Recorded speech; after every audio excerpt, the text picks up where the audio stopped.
Well India versus England second टी20 शमी को मिलेगी जगह या नहीं। अभिषेक शर्मा के घुटने में लगती है चोट, उसको लेकर के खबर। और फिर उसके बाद इंग्लैंड ने अपनी प्लेइंग 11 अनाउंस कर दी है, एक चेंज उसमें किया है। और फिर we will look at Harry Brook का वो जो स्टेटमेंट कोलकाता को लेकर आया, मतलब पिछले मैच को लेकर आया।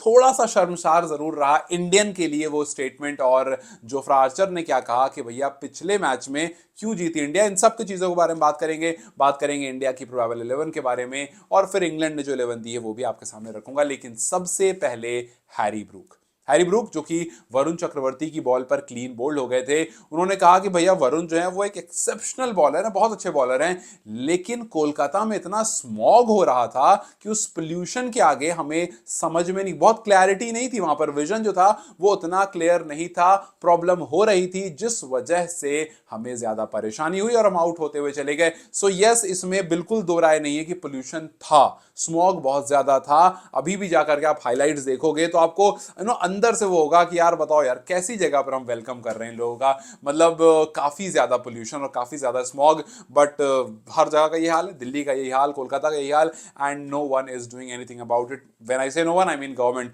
खैर पॉलिटिक्स में नहीं जाएंगे, गवर्नमेंट में नहीं जाएंगे, लेकिन यस ये थोड़ा सा शर्मसार जरूर है कि इंग्लिश में आते हैं और कहते हैं कि भैया कितना पोल्यूशन है यार, हमें तो बॉल भी ढंग से नहीं दिख रही है। वो बहाना भी हो सकता है, लेकिन स्टिल वो रियलिटी थी क्योंकि हमें भी स्मॉग दिख रहा था। वहीं पर जोफ्रा आर्चर ने कहा कि इंडियन जो है वो काफी लकी थे पहले टी20 में, क्योंकि उनका बहुत सारा एज लगा था, बहुत सारा शॉट जो था वो एरियल था और बाउंड्री के अंदर गिरा था। लक उनका बस ये था कि वो नो मैंस लैंड में गिरा था, लेकिन हाँ वो लकी जरूर थे। अगले मैच में ऐसा नहीं होगा।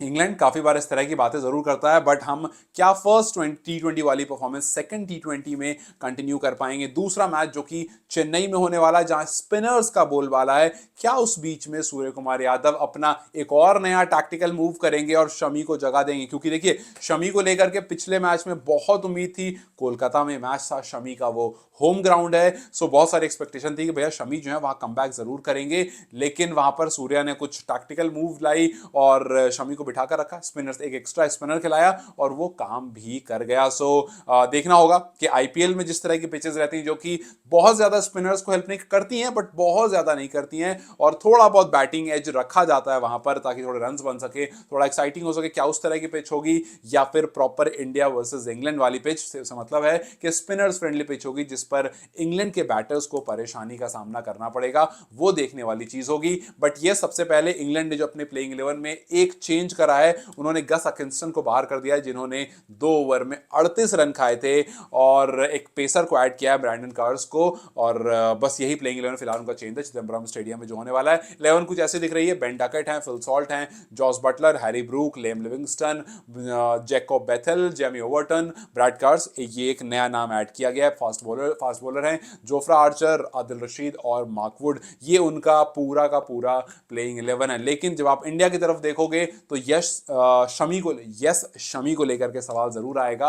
और शमी को लेकर के जब सवाल आता है तो पीयूष चावला की एक स्टेटमेंट आती है जो आपको सुननी चाहिए, ध्यान में रखनी चाहिए, क्योंकि चावला ने कहा कि भैया जहां से मैं शमी को देख रहा हूं मुझे लगता है वो 100% फिट तो नहीं है। उन्होंने कहा कि जिस तरह से वो भाग रहे हैं मुझे लगता है यार कुछ ऐसा है जो शमी को हिंड्रेंस क्रिएट कर रहा है, रुकावट ला रहा है। मेरे हिसाब से शमी अभी पूरी तरह से फिट नहीं है। वहीं जब आप अर्शदीप सिंह के मुंह से सुनोगे, अर्शदीप सिंह की बयान सुनोगे, तो उन्होंने कहा कि भैया शमी जिस तरह से बॉलिंग कर रहे हैं ऐसा लग रहा है कोई यंगस्टर बॉलिंग कर रहा है, ऐसा लग रहा है कोई फिट एंड फाइन 22 साल के शमी आकर के बॉलिंग कर रहे हैं। और जिस तरह से उनके हाथ से बॉल निकल रही है मजा आ रहा है देखने में, जब आप देखोगे तो आपको भी मजा आएगा।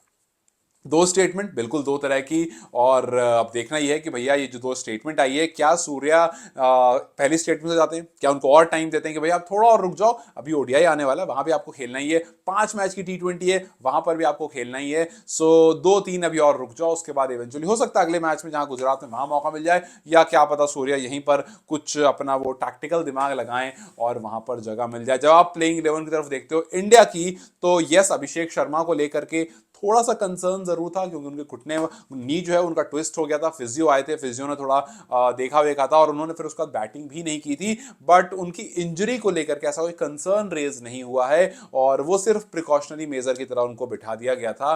तो उम्मीद करेंगे कि वो टीम में रहें और जिस तरह की परफॉर्मेंस पहले मैच में आई कुछ उसी तरह की ताबड़तोड़ ओपनिंग करके जाएं। सो टीम में अभिषेक शर्मा, संजू सैमसन, सूर्य कुमार यादव, तिलक वर्मा, हार्दिक पांड्या, रिंकू सिंह, नीतीश कुमार रेड्डी, अक्षर पटेल, अर्शदीप सिंह, रवि बिश्नोई और वरुण चक्रवर्ती।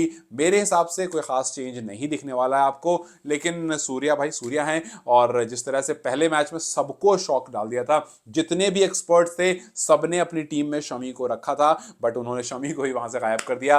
अब इस वाले में बहुत सारे एक्सपर्ट कह रहे हैं कि भैया चिदम्बरम स्टेडियम चेन्नई का स्टेडियम है, उम्मीद करेंगे स्पिनर एक्स्ट्रा लेकर इंडिया जाएगा, लेकिन यू नेवर नो कि सूर्या किस तरह से सोचें, क्या सोचें और लास्ट मोमेंट में कोई एक चेंज हमें देखने को मिल जाए। बट मेरे हिसाब से शमी को इस मैच में भी बैठना पड़ेगा। आपकी प्लेइंग 11 क्या होगी? Do let in the comment section. Till then you guys take care, I will see you very soon.